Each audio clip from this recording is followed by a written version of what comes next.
Yo, yo, yo, yo, welcome back. Another episode. Damn You Two Sports Talk Show. It's your boy Ralph Sneaks coming to you live with another one. This is what episode 23 we on now.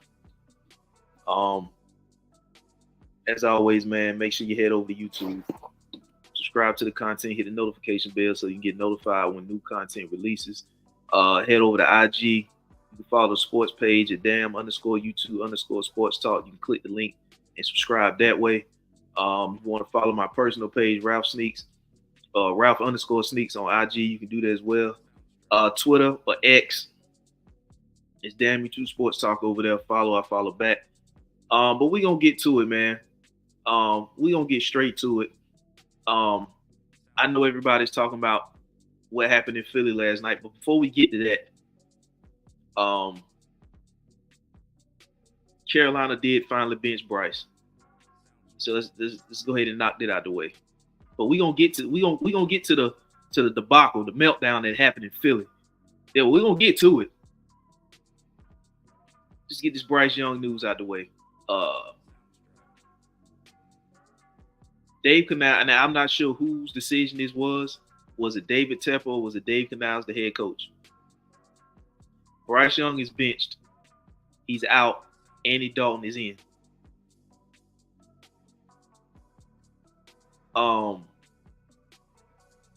Like I told y'all on the previous episode, they had to bench Bryce. Bryce wasn't ready. I don't think he was ever ready. First and foremost, I don't think that was a good move to trade up to draft him any damn way. So let me go on the record and say that first and foremost that I didn't like the trade. I don't think they should even trade up to get him with the first overall pick.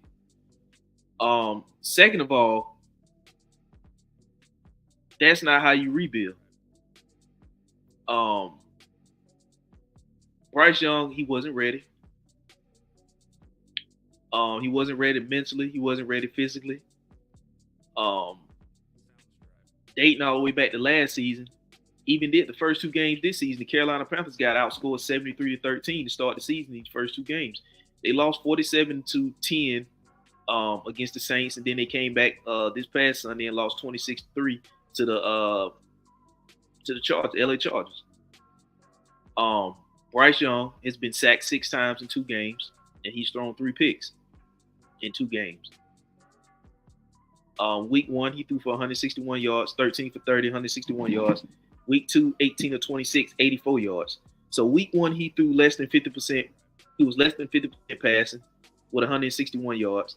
And then this past Sunday, he was over 50% passing, but he only had 84 yards. And he played the whole game.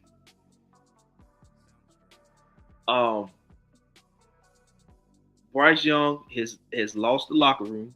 And I think Dave Canals is sensing this. He has sensed. Because we're only 2 games into the season. And he already know that what he has to do now as a head coach is he has to win some games. Even though he just got there. This is second game as the head coach that he just got there. I'm not saying his job is in jeopardy.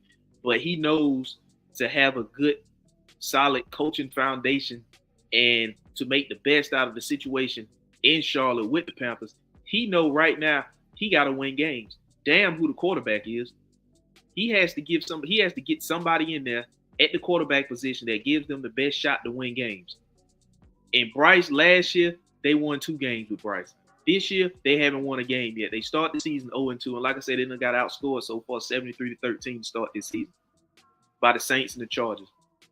So right now, what you got to do is you're losing the team and you're losing the locker room because you're sticking with this guy. So what he's doing now, he's shaking it up, hoping that he could put in a veteran in Andy Dalton that could come in, make the offense look better, give these guys something to feel good about moving forward, because you seen the frustration on Deontay Johnson's face. Not only did you see the frustration on Deontay Johnson's face in Carolina, we've seen this frustration from Deontay Johnson when he was in Pittsburgh. We also seen frustration this past Sunday on Adam Thielen's face. We see the body language. These guys don't enjoy and don't look like they enjoy playing for Bryce Young. Bryce Young doesn't look like a leader. He doesn't look like a guy that picks up other guys. Bryce Young looks shook. He don't look ready. He got to jump to throw the ball. His footwork is sloppy. His mechanics ain't there. He shook. His confidence is gone. So I think what Dave Canales and Carolina's trying to do now is they trying to bench this guy early in the season because they don't want to have another 2-15 type of season. They want to try to win some games. They don't want to continue to be the joke and the laughing stock. So they want to put a guy out there that give them the best opportunity to win. Bryce Young now I understand Bryce hasn't had the best situation for him over there, especially last year. But the money that they spent on his offensive line this offseason, they drafted Xavier Legette. They brought in Deontay Johnson via trade. They had Adam Thielen coming back. You're going to get Jonathan Brooks at some point during the season, around week 5 or so.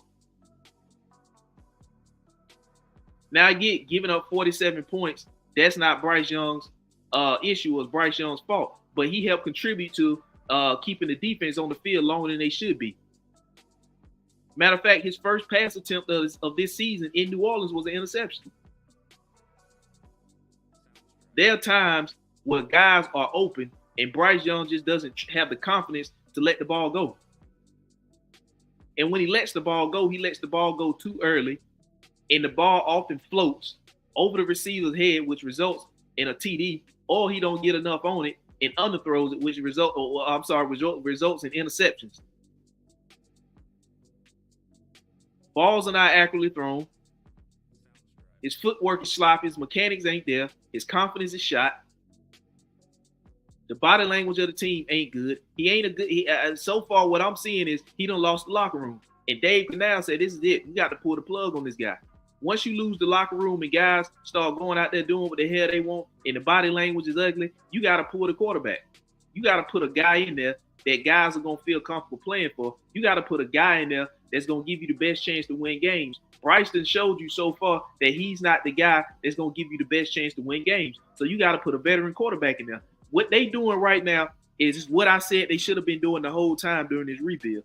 They should have been using their draft picks to either trade back and gain more picks to plug more holes because you ain't going nowhere no time soon.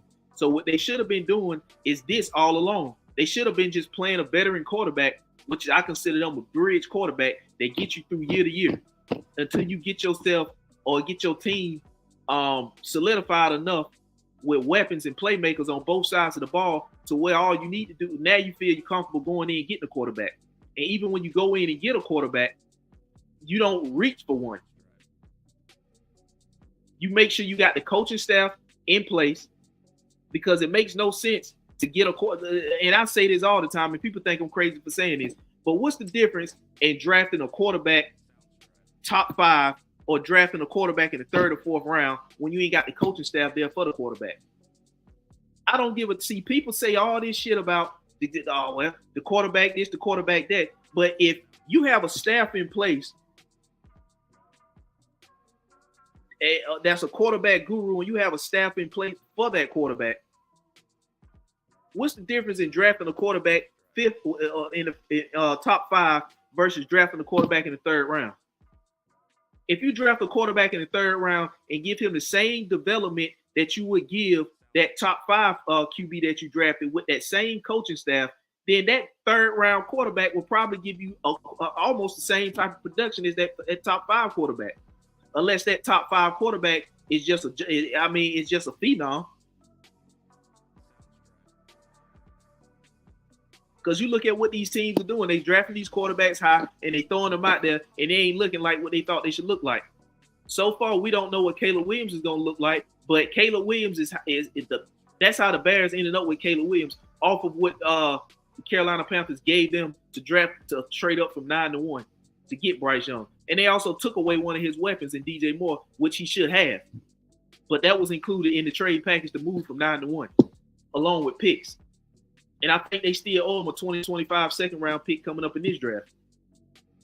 So you gave up a boatload to get a guy who so far in his 2nd season, he's 18 games in now? Because I think he missed the last game of the season last year. So he played 16 games last year and then to start the first 2 this year.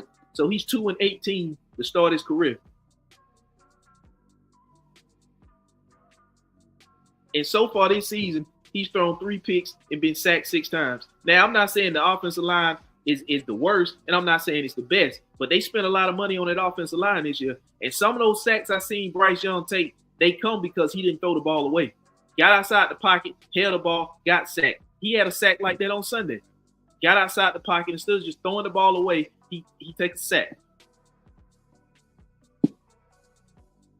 Then when the guys are open, because this is the NFL, that when the window is open, it's not going to be open for long. You got to get that ball in that window while it's open. Or you got to get that ball in that window while it's opening, because it's not going to be open long. As quick as it open, that's how quick it's shut in the NFL. You don't have wide open windows in the NFL like you do at the college level. So you got to make sure your timing and your chemistry with your wide receivers are there, because once that window is open, that ball has to be released while that window is opening, because that's how quick that window shut in the NFL. So when he drops back to release and he don't release, that was when he should have released. That second that he don't release the ball, that's how quick that window closed. And a lot of his interceptions are as a result. That's how he's getting a lot of his interceptions. He's throwing the ball late, not going through his progression. He shook. The team out there, he's lost the locker room. The team out there don't want to play. They just out there because they're getting paid to, and that's what the NFL schedule said they got to do. So that's what they out there for. They don't enjoy that shit. I mean, that's what they tell you in the media, but I mean, they saying what they supposed to say, not to talk bad and down their teammate, but they don't really enjoy that shit. Nobody enjoys losing. Nobody enjoys being the laughing stock. Now I get it. There has to be a team that is the worst team in the NFL, but you don't want to be that team. You don't want to be on that worst team. You don't want to be on that team. So I think a young head coach and Dave Canales has sensed the fact that Bryce Young has lost the locker room, and right now you got to put a guy out there that give you the best chance to win the game. That's what you have to do, and he know that, and so that's what he's doing. So now you look at the upcoming schedule for Carolina. This Sunday they go at the I don't know why I keep calling the Oakland Raiders. They're at the Las Vegas Raiders this Sunday. And we just seen the Raiders come off a road victory over the Baltimore Ravens. So let's look at their next 4 games. They're at the Las Vegas Raiders. Then they come back home against the Cincinnati Bengals. They're at the Chicago Bears. And they come back home against the Atlanta Falcons.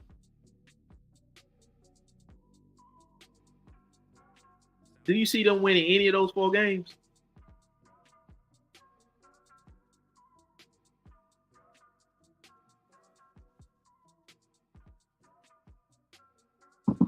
I don't know, but you got to put somebody out there to give you the best chance to win a game. And winning a game right now could do a lot for this team, because they haven't had a win, and I don't know when. They only won 2 games last year.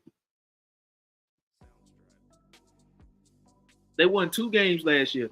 They beat the Houston Texans last year, and they won a game against the Atlanta Falcons last year. And both of those were home games. They did not win a game on the road last year.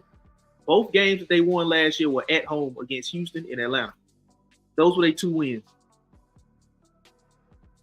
So they didn't win a home. They didn't win an away game at all last season, and so far they ain't won one this year because they lost the first game at New Orleans. So I think getting a guy back there to give them the best chance to win, I think getting a win will start to boost the confidence for some of these guys. Now I'm not saying Carolina about to go on some win streak and start willing off victories and make a run at the division. No, I'm not saying that. But what I am saying is the first thing to get the confidence back in these guys is to get a win. And to get a win, you got to put a guy out there that gives you the best chance to get a win. And they going with a vet.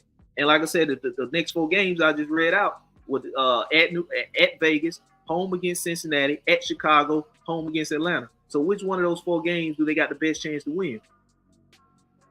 That's what Dave Canales looking at. The first step to get this locker room back and get this team on track is to get a win.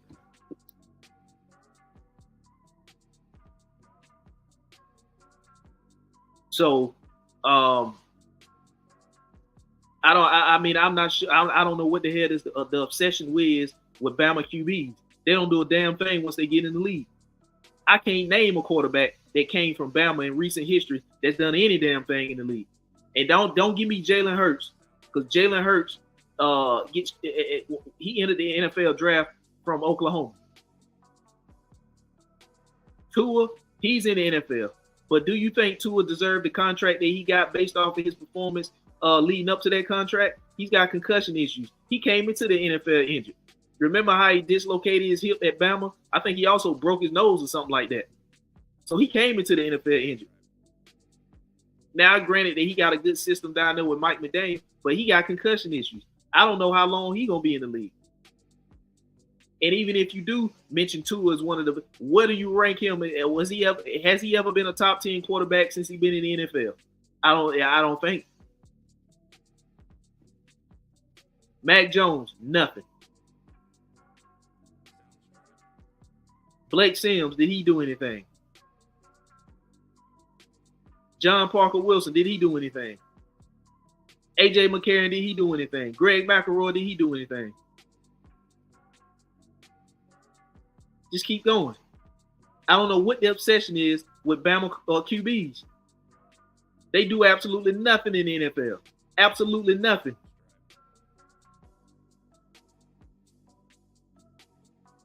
So I don't know what was the big hype about trading up to get Bryce Young. Now you set your franchise back. Now you got to get a guy in here to clean up the mess you made. And I think Dave Canales understands the first thing he got to do is he got to get somebody in there to get his team the best chance to win a game. Because that's the start of turning this thing around to some degree. Is you got to win a game. You got to get guys something to feel. You got to give these guys something to feel good about. And winning a game right now in Carolina will go a long way for the confidence of these players. Because if you win one game, let's see if we can string along another win and another win and another win and get the people in the city of Charlotte something to cheer about again. Because right now, ain't nobody showing up to the damn games. Ain't nobody buying merch. Ain't nobody buying tickets. The only people that's buying tickets, or if you got a popular fan base that you playing. Now, if you had the Raiders at home, you would sell tickets because the Raiders have a huge fan base. If you got the Cowboys at home, which I believe they do this year, you're going to sell tickets to that game because the Cowboys got a popular fan base. But the thing about it is you're not going to sell a lot of your tickets. You're going to sell 70% of the tickets. That's 75% of the tickets that's going to be sold are going to be Cowboy fans in attendance at that game. You ain't giving the people in Charlotte nothing to cheer about when it comes to football season. Nobody's tuning in to watch the game. Nobody's buying tickets, so nobody's putting their asses in the seats. Nobody's buying merch. So it's bad for business right now. So what you got to do, if you Dave Canales, you got to get the best guy in there to give you a shot at winning a game so you can start to get the confidence back in the locker room and get these guys back on the same page, get the chemistry in the locker room back. So if you win a game, let's see if we can string together and get 2 games. Now you're starting to get some confidence. Now you got guys starting to play better on both sides of the ball. You got to get somebody out there that's going to make some plays. You got to get somebody out there that's going to get the offense driving down the field. You got to get somebody out there that's going to feel confident and be excited about being out there. And Bryce wasn't doing that. You can tell the body language on the players. You can look on the sideline and tell the body language. The defense already putting their helmet back on because they know it's about to be another 3 and out. They come over, get a little squirt of water, Gatorade or whatever, and a lot of them don't even take the damn helmet off because by the time they take the helmet off and sit down, they got to strap it up, put back on again, and get ready to go out there on the damn defense. Now, that's when you tire out your defense, and your defense, you asking them to bend but don't break, but there's only so much bending you can do if the offense putting you in a bad situation with a bunch of 3 and outs and a bunch of turnovers. So eventually you're going to break, and I think that's what's going on. You open the season up 47-10, giving them 47 points. I seen the body language in week 1 at the Saints. First damn pass attempt, Bryce Young threw a pick. The body language said, oh, shit, here we go again. I seen it on some of the players' faces. They was looking like, here we go again. We're going to start this season with the same shit that we ended last season with.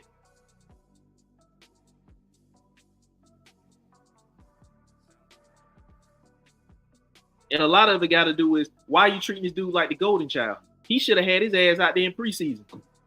You only won 2 games last year. Why the fuck wasn't he out there in preseason? You won 2 games last year. You got a new head coach, which means you got a new offensive coordinator, and a new scheme. Why the hell ain't your ass out there getting chemistry and getting familiar with this new scheme and this new head coach during preseason? That's what preseason is for. I get it and understand that you don't want to get guys hurt, this, that, and the third. But even if Bryce do get hurt, and I don't want nobody else to get hurt, Like, how big of a blow would that be to the team? You only won 2 fucking games with him last year. So how big of a blow is that to the team? And you already benching him 2 games into this season. So get his ass out there, let him run preseason. Stop making these dudes feel like they already made it. Yeah, you in the NFL, but it's still a lot of work you got to do. You only in your second year, and you got a new head coach from when you was in your first year. Yeah, I understand you at camp this, that, and third, and they got joint practices, but that's not a game. You want to make your mistakes during practice and during preseason. You don't want to roll that shit over into the regular season where it counts.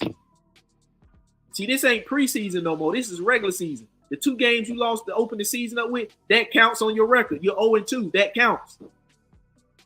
Now, you can lose all 3 preseason games. That doesn't count against your record. These games that you open the season up with losing counts against your record. The mistakes you making in these 2 games that count should have been the mistakes you were making in practice and in preseason, but you couldn't make them because your ass wasn't out there. And then when they out there, they play 1 drive, 2 drives, and look like shit in them 2 drives, as if they didn't just practice. So, yeah, I think it's a good move by Carolina. They need to bench Bryce. His confidence is gone. I think they just need to go ahead and chalk it up as an L and basically just go ahead and move off. Do what you got to do to chalk this up as an L. I think the Bryce Young experiment is over. It wasn't a good experiment to try anyway. You didn't have nothing set up for this guy when you traded up to get him. I think that was a bad way to start a rebuild, and it set your franchise back because now you got to go back and redo or try to clean up the mess you made while still moving forward. See, once you can't move, you can only go one way. Either you're going to go forward or you can only you either can move forward, go back, or stay in the same spot. And right now, you can't move forward because you got to go back and clean up a mess that should have never been made.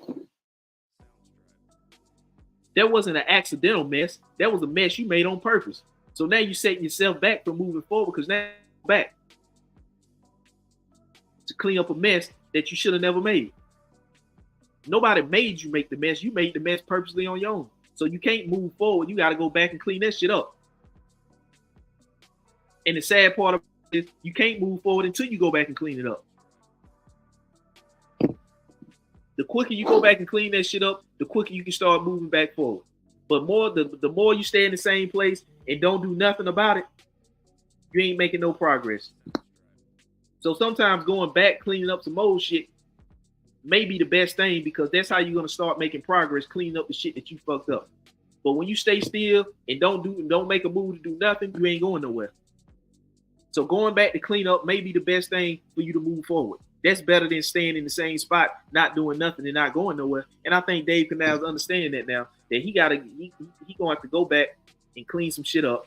And it starts with benching Bryce and getting a veteran quarterback in there. That can distribute the ball to the playmakers. And Andy Dalton is he's not a terrible quarterback. I don't think he's a quarterback that's gonna take Carolina anywhere. But at least you got a veteran quarterback that was winning some games when he was in Cincinnati. You do got a veteran quarterback that has made the playoffs. They didn't win a lot of games with Marvin Lewis over there in the playoffs as the head coach, but you got a quarterback that at least won regular season games to the point where they were making the playoffs. So you got one of those guys. It's not like you got a quarterback that's the same caliber guy as a Bryce Young. You got a veteran that did win some games in Cincinnati. You got a veteran that did play well in other places after Cincinnati. I think every team that he's played for since leaving Cincinnati, I think the Carolina Panthers got those guys on their schedule to play this year. So, I mean, you got a little something to work with. You got something to make guys feel good about moving forward with the season. To not make this season seem exactly like last season. I don't think they're going nowhere, but at least get the confidence of the guys to play hard and fight with a veteran QB on the center that can move the offense down the field, and result in some points. You don't want to just be out there on offense and the only points you can score in 2 games is 13, and you've been outscored 73-13 in the first 2 games of the open up this season. So I think if you Dave Canals, you got to make this aggressive play call because you ain't doing shit with Bryce anyway. It don't take 6, 7, 8 games to figure this shit out that you see in 2 weeks. And I think he see in 2 weeks with the same thing gonna be down the line in 6, 7, 8 weeks. So why not go ahead and get a jump start on this shit now in the first 2 games so you can have a better morale around the team and feel more confident in the locker room amongst the team and amongst the fan base. Because right now you ain't got shit going working in your favor. Nothing but having a highest draft pick. And if you don't know what to do with the draft pick, that draft pick ain't gonna mean a damn thing because if you don't know what to do with it. So I think it's a good move by Carolina. We'll see, you know what they look like in these next upcoming 4 games. So we'll see we'll see where it go from there. What comes out of that. But it's a good move. But moving on, Monday night, last night, we had Monday Night Football. We had a philaDAMNdelphia meltdown in the city of brotherly love. I don't think they were showing no love after the game in the city. But the Philadelphia Eagles had a chance to put this game away. With about a minute 43 seconds left in the game. 3rd and 3. Saquon drops a pass, which would have resulted in a first down. But he dropped the pass. And the Eagles had to settle for a field goal. That made the game 18-15. I'm sorry, the game was 18-15. The field goal made it 21-15.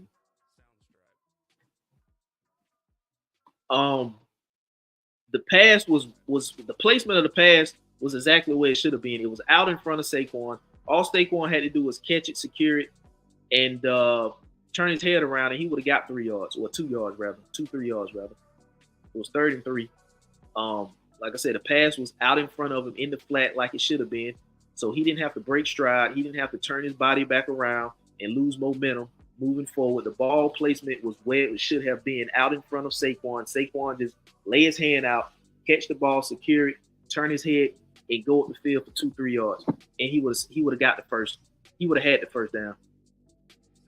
And that would have sealed the game for the Philadelphia Eagles. And they would have been going to 2-0, and they would have dropped the Falcons to 0-2.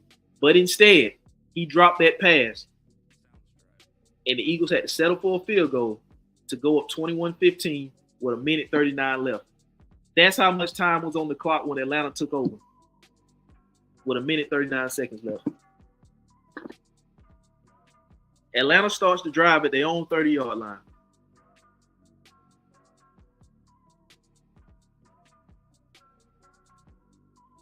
Four pass plays. The Atlanta Falcons execute 4 pass plays from their own 30-yard line, starting at their own 30-yard line with a minute 39 seconds left. They execute 4 pass plays, and they are already on the Eagles' 8-yard line. Four pass plays, 4 consecutive pass plays. They go from their own 30 all the way to Philly's 8. The very next play is an incomplete pass in the end zone to Ray McCloud. Stops the clock. The very next play after that is a touchdown pass to Drake London with 34 seconds remaining. Drake London gets an unsportsmanlike conduct penalty for the celebration after he scored a touchdown. That pushes the extra point back. Atlanta makes the extra point anyway, despite it being pushed back by the unsportsmanlike conduct penalty on Drake London after the touchdown reception. That takes the lead to 22-21 Falcons, right?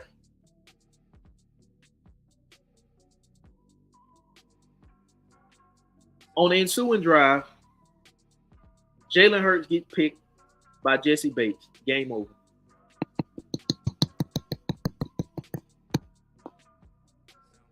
Now, leading up to this whole situation down the stretch of the game, I'm going to say this. I didn't see a lot of pass rush from the Eagles like I should have, or like I thought I was going to see. The Eagles secondary is struggling. I didn't see a lot of pass rush. Now, Kirk Cousins, who we all know, don't perform his best on prime time. But last night, that last drive was the best drive the Falcons have had so far this season. It was the best looking drive they had so far this season. Now, Philly couldn't stop the run. They couldn't stop Bijan. And they couldn't generate a pass rush. And down the stretch of their game, the secondary got torched.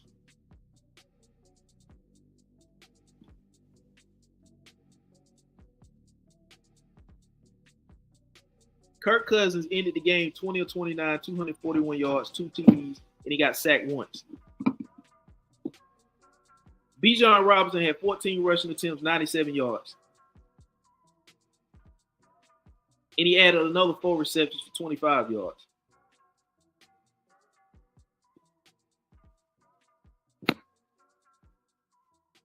So, if I'm Philadelphia, I'm trying to figure out ways to generate pressure up front and ways to get better on the back end. Because you didn't do neither one of those last night, especially down the stretch of that game. You didn't generate enough pressure. And the back end of your secondary didn't play well, particularly during that situation down the stretch that cost you the game. Now, we wouldn't even be talking about none of this had Saquon just caught the pass, which was a excellent thrown ball by Jalen Hurts. It was out in front. The placement of the ball was exactly where it should have been, where it's supposed to be. He just dropped it. He just flat out dropped it. Go back and look at the replay. He just flat out dropped it.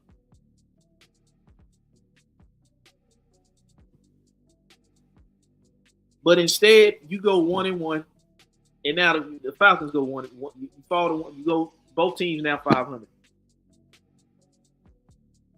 When you had the opportunity to go up, start the season 2-0 and drop the Falcons to 0-2. And I think the Falcons got Kansas City coming up.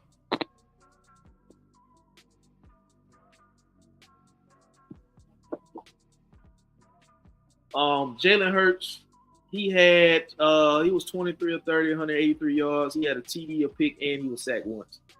Saquon, 22 rushing attempts, 95 yards. And he also had 4 receptions for 21 yards. But if you Philly, the Eagles right now, they don't look good to me. I'm just going to be honest with you. They don't look good to me. Up front, they're not generating enough pressure. Now, I don't know. Can we equate that to the fact that the Atlanta Falcons offensive line is pretty good and pretty solid?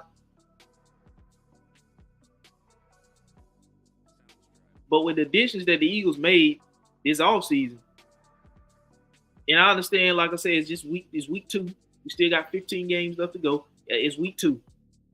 And I get all that. But these are the games you got to finish.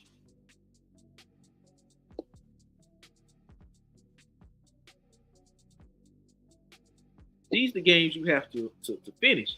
Now, 3rd and 3, if he catches the ball and pick up the first down, we're not even having this discussion. But he didn't catch the first down. I mean, he didn't catch the ball. He didn't pick up the first down. So looking back at that play, it's 3rd and 3. Would you run the ball and keep the clock moving? Because when he dropped that pass, that stopped the clock. That helped Atlanta out by stopping the clock. That's the chance you take when you pass the ball in that situation. If you drop the pass, incomplete pass, stop the clock. And that's exactly what happened. You dropped the pass, the clock stopped, which worked out in Atlanta's favor. No more time ran off the clock. That worked out in Atlanta's favor. And as you can see, they went down the field and scored and left 34 seconds remaining. So it took a pretty much little over a minute for them to do that. So if you run the ball on 3rd and 3 instead of passing the ball on 3rd and 3, and let's say you don't pick the first down up, you come up short, at least the clock keeps going. It keeps going. And I can't remember how many timeouts Atlanta had, but it will have forced Atlanta to take a timeout, to burn one of their timeouts.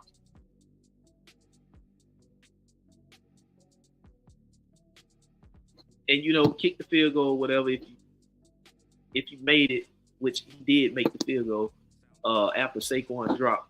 But if you make the field goal, then it's still 21-15. But when Atlanta takes over, it probably won't be a minute and 39 seconds left, unless they take an immediate timeout.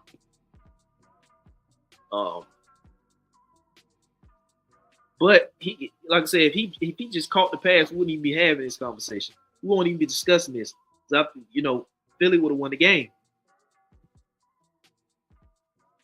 That would, I mean, if he catches that, gets the first down, Atlanta would be forced to burn a timeout. Just hopefully what he did, hopefully if he had caught the ball, what he would have done if he had caught the ball is turned up the field, got the first down, and got down immediately in bounds to keep everything, going and not get shoved or run out of bounds or go out of bounds or whatever. But needless to say, he dropped the pass. That stopped the clock anyway. They didn't pick up the first. It was 3rd and 3. They didn't pick it up because he dropped the pass. 4th and 3. They kicked the field goal. They go up 21-15. Minute 39 seconds left.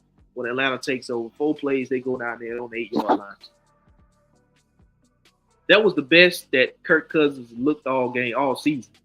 That's the best drive Atlanta had in all season. And that really, as I was watching that, I was thinking to myself, like, why don't more teams, no matter at what point in the game it is, if your team is struggling on offense and you had an offensive weapons to not be struggling, such as the Falcons, they shouldn't be struggling this much on offense to start the season with the weapons that they got.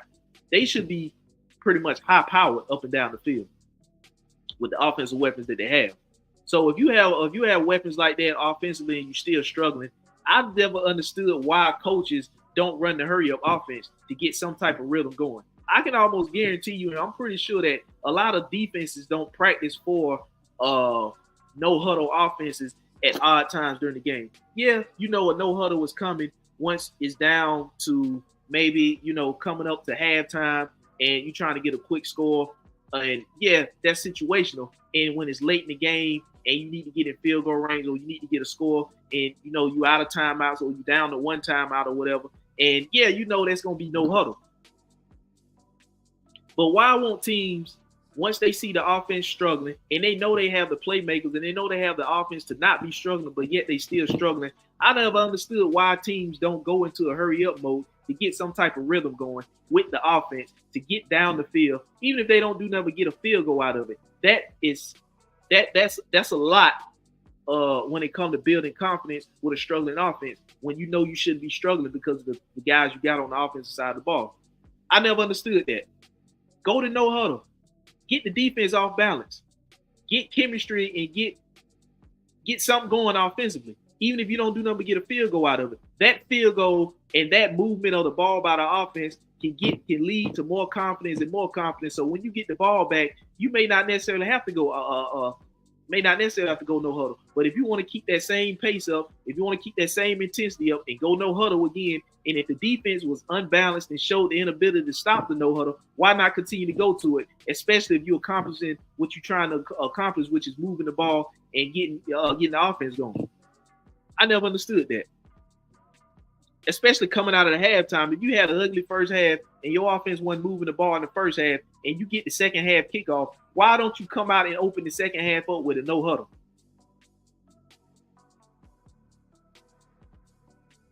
Try something different. If it don't work, then it don't work. Hell, what you was doing before didn't work. But at least you're trying to change something up to try to get on pace for something to work. I just never understood that.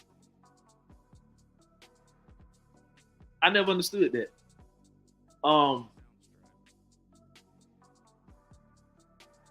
I just never understood why they don't do that. Now, as far as the Eagles, they got the Saints coming up in New Orleans. And the Saints right now are rolling. Week 1, they played Carolina 47-10. I get that. It was Panthers. But what they did last week, going into Dallas, was 44-19. Those back-to-back weeks, they done put up 40-plus points. And I think I just seen a stat where they've scored points on every drive so far this season. I don't know how true it is because I didn't even watch all of that first game, and I didn't catch all of the second game. I saw most of it. But the Saints rolling right now, and the Eagles got to travel to New Orleans to play the Saints. And the way the Saints putting up points and rolling right now through defenses, and like I said, it's only week 2. They rolled through Carolina defense where Carolina didn't have no defense. Somebody was there. It wasn't the Panthers. Somebody was on TV playing, but I don't think it was them. But then they go to Dallas and run through that defense after the way Dallas looked against Cleveland to open the season up in week 1. So the Saints right now are better than we thought. I made a prediction that Dennis Allen was on the hot seat. So it looks like my prediction, like I keep saying, it's only week 2. It's still 15 games to go. Week 2. A lot can change between week 3 and week 17, 18. So I had a prediction that Dennis Allen, the head coach of the Saints, was on the hot seat. That don't look like that's going to be the case. Unless he just have some type of dramatic collapse. It looks like this team offensively, Derek Carr looked like he done jumped into a time travel machine and went back 6 years. So this team offensively is rolling. And we hadn't even mentioned Chris Olave's name a lot. Alvin Kamara looked like he gonna get a contract the way he damn playing. Defensively, they look stout. Even though they couldn't even make a lot of moves because they were strapped up against the cap. They couldn't make a lot of moves in free agency. They made the first round draft pick of the offensive lineman out of Oregon State. And then they, picked up Spencer Strider, and then they added Kool-Aid McKinstry, I think, in the second round, cornerback out of Alabama. But as far as free agency, they couldn't do a lot in free agency. I mean, they tried to bring in Justin Simmons, but obviously they didn't sign him because he's in Atlanta. And they signed Chase Young. Marcus Davenport, he left in free agency. He's over there up there in Detroit. I think they brought in Willie Gay, the linebacker. So they couldn't make a lot of moves in free agency because they had a lot of cap issues they were dealing with that they pushed down the road. And, now they're dealing with it. But that don't even really seem to be hurting this team right now. It seems like this team is hit another stride offensively. And this right. I can't even believe this shit was going on in New Orleans right now. Because I had Dennis Allen on the hot seat. But the way this team came out in these first 2 weeks, I don't think that's going to be the case. But that's where Philly got to go. Sunday, they go to New Orleans, and I don't think they're going to win that game.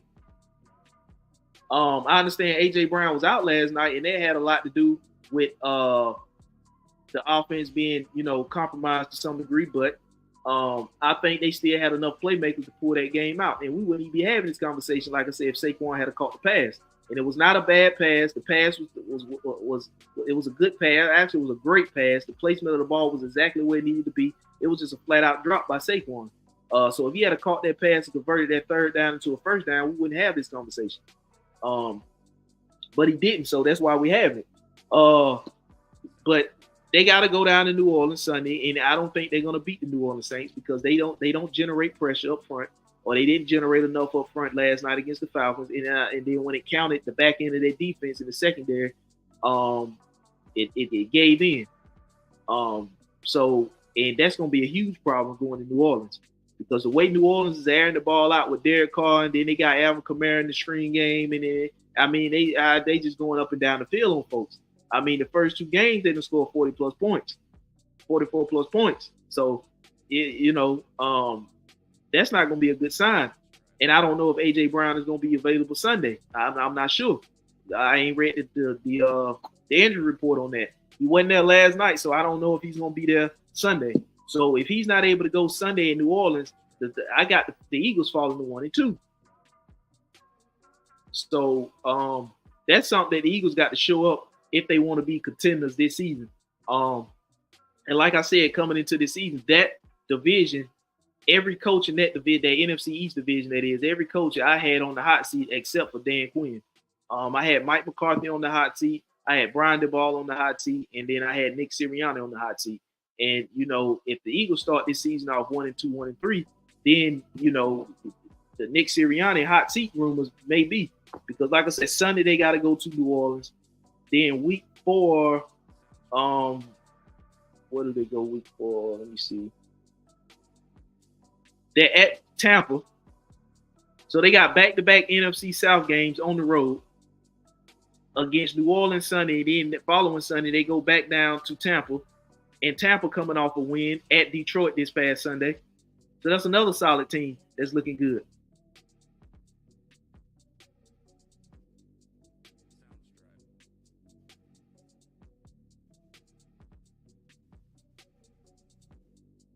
And then I think they may have a bye week after that or something like that. But these next two games are going to be tough games for the Eagles. These next two games on the road at New Orleans, at Tampa. These are tough games.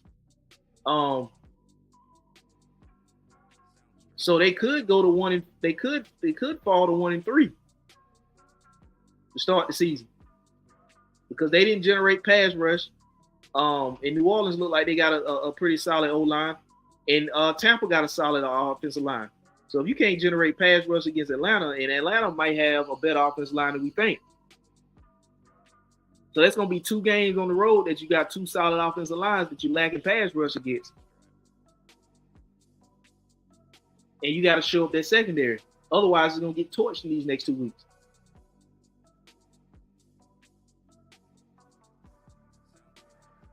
But if you Atlanta, that was a huge comeback win for y'all because you would have fell to 0-2.